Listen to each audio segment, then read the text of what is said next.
کہ محمد الرسول اللہ صلی اللہ علیہ وسلم جس پاک دھرتی پر مدینہ المنورہ کی جس سرزمین پر بیٹھے ہیں یا کھڑے ہیں، جہاں پر آپ موجود ہیں، وہیں پر آپ کے جسم اطہر کے کسی حصے میں اگر کوئی سوئی کی نوک اور کوئی کانٹا چبھ جائے، یہ بھی مجھے گوارا نہیں ہے۔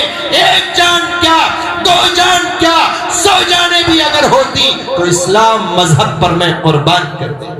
اور ہم نے بھی کلمہ پڑھا ہے، ہمارا کلمہ مسجد تک نہیں لے جا پا رہا، ہمارا کلمہ ایک دوسرے سے نفرت سکھلا رہا ہے، ہمارا کلمہ ایک دوسرے سے دشمنی بتلا رہا ہے، ہمارا کلمہ یہ سکھلاتا ہے کہ صاحب دیر تک ہم وضو اس لیے کریں گے کہ وہ صاحب عبد الجبار جو جماعت میں کھڑے ہیں ان سے میری 3-4 سال سے بول چال نہیں ہے، دیر تک وضو کریں گے تو ان کے بغل میں جب ناصر صاحب کھڑے ہو جائیں گے تب ہم جائیں گے، رکعت چاہے رہے یا سب چلی جائے، اس لیے کہ اگر کوہنی ہماری ان کی لگ گئی تو وہ یہ سمجھیں گے میں بولنا چاہتا ہوں۔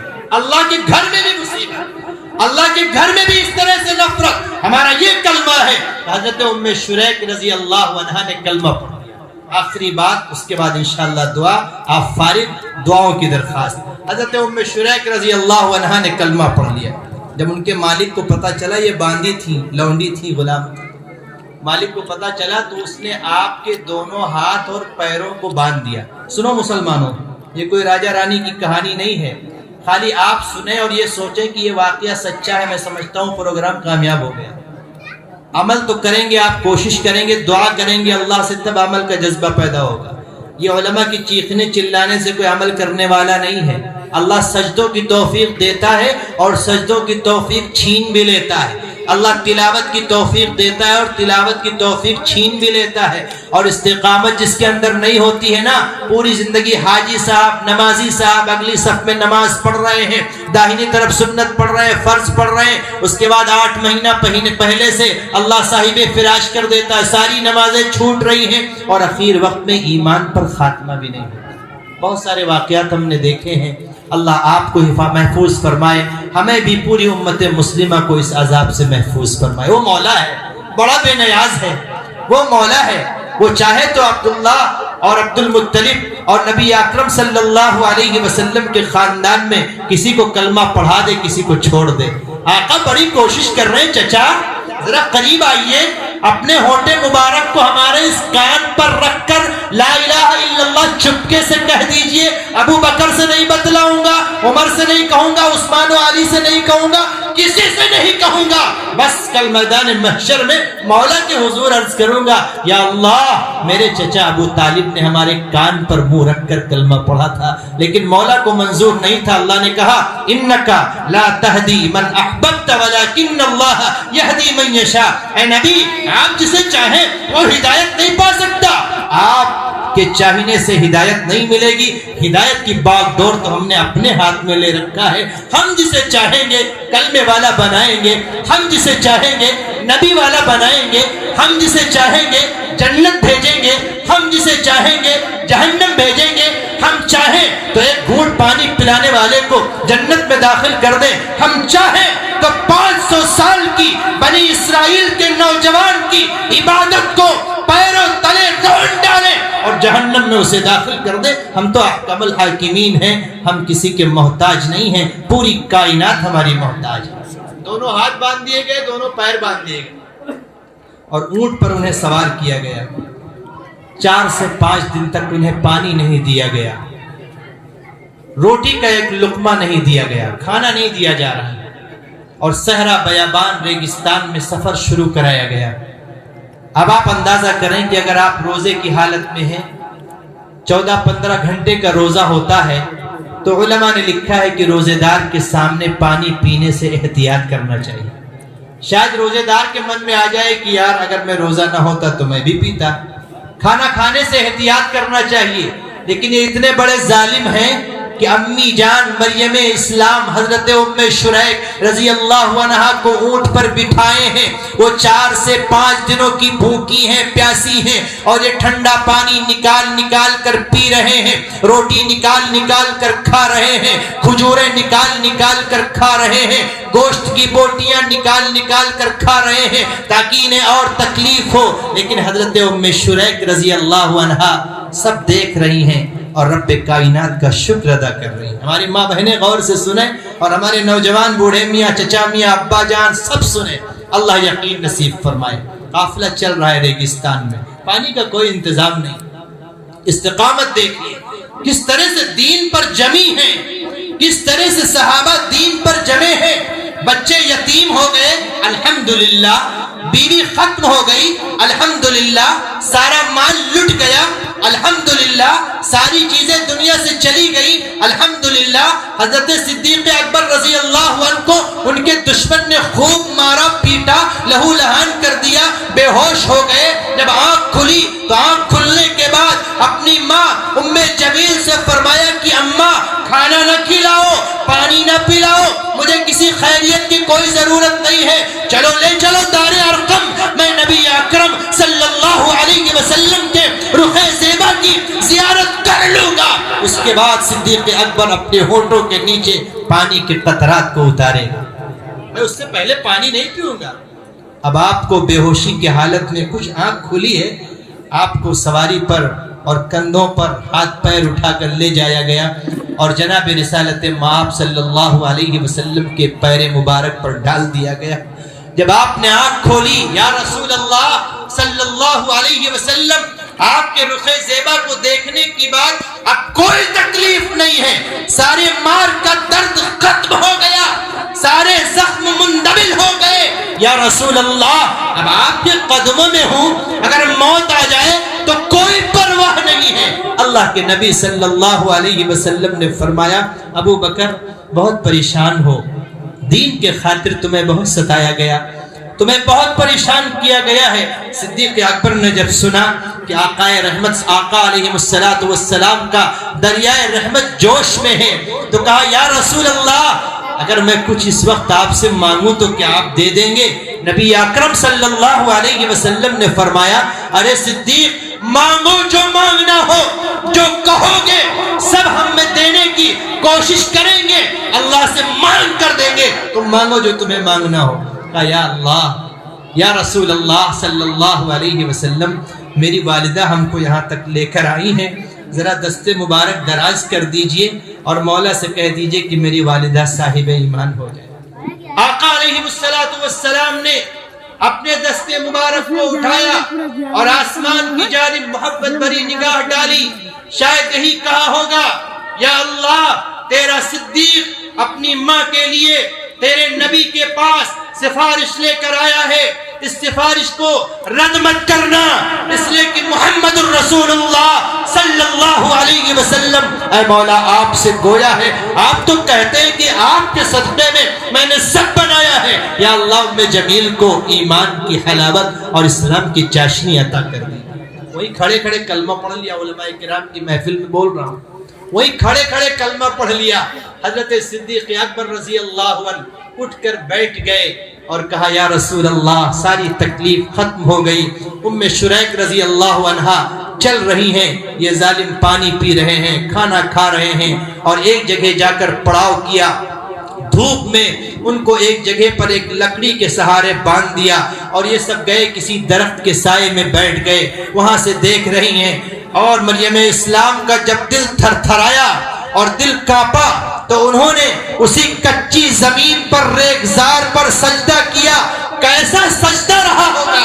ہمارے ہاتھ کھلے ہیں تو ہم سجدہ نہیں کر رہے، ہمارے پیر کھلے ہیں تو ہم سے سجدے نہیں ہو پا رہے ہیں، اور وہ ماں دونوں ہاتھ بدھے ہیں، دونوں پیر بدھے ہیں، وضو کا کوئی مسئلہ نہیں، اسی تپتی ہوئی ریگزار سے شاید تیمم کی نیت کر لی ہو اور تیمم کیا بھی نہیں ہوگا، اور وہ لڑک گئی، سر کو سجدے میں رکھا، سجدہ بھی پورا نہیں ہوا ہوگا، اور انہوں نے مولا سے فریاد کیا مولا ایک گلاس پانی کی سخت ضرورت ہے، موت نہیں آنی چاہیے، موت اگر آ جائے گی تو یہ کفار مکہ کہیں گے کہ ام شریک نے کلمہ پڑھا تھا، ہم نے اتنا ستایا کہ موت آ گئی، یا اللہ ایک گلاس پانی، دونوں ہاتھ اشارے میں آسمان کی طرف اٹھایا، فوراً اللہ نے اپنا ایک فرشتہ بھیجا، ٹھنڈا پانی بہترین، نہ زیادہ گرم نہ زیادہ ٹھنڈا، خوشگوار پانی جس کو انگلش میں ریفریشنگ کولڈ کہتے ہیں، ایک گلاس پانی پیش کیا، پانی انہوں نے پیا، جب پیاس بجھ گئی فرشتے نے انہیں بہترین سکون سے سلا دیا۔ یہ سارے لوگ منظر دیکھ رہے تھے۔ میرے عزیزوں، جب استقامت پیدا کرو گے تو نمازوں میں جان آئے گی، جب استقامت پیدا کرو گے تو قرآن پاک کی تلاوت میں جان آئے گی۔ آج کل علماء کرام پہ یہ بہت سارے سوالات آتے ہیں کہ حضرت نماز میں دل نہیں لگتا۔ جب ان آنکھوں سے غلط چیز دیکھو گے تو جب لیٹرین میں جاؤ گے تو ساری چیزیں یاد آئیں گی، اور جب نماز پڑھنے جاؤ گے وہ اچھی چیز ہے تو اس میں جب پڑھو گے تو تمہیں پتہ نہیں کہ الحمدللہ رب العالمین کا کیا مطلب ہے، تو وہی سارا یاد آئے گا۔ ہمارے پیر و مرشد حضرت مولانا مفتی سلمان صاحب منصور پوری دامت برکاتہم العالیہ فرماتے ہیں کہ آنکھ کا دیکھنا صحیح ہو جائے تو نمازوں کی حلاوت اور قرآن کی چاشنی ملنے لگے گی۔ اللہ ہمیں اور آپ کو بے انتہا قبول فرمائے۔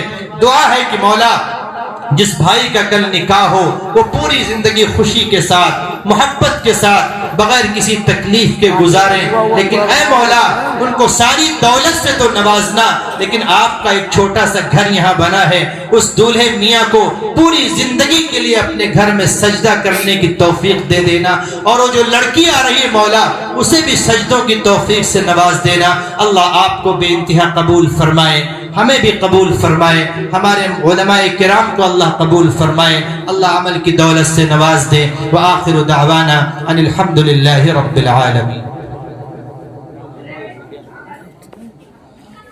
الحمدللہ رب العالمین، صلی اللہ علی سیدنا محمد وآلہ وسلم۔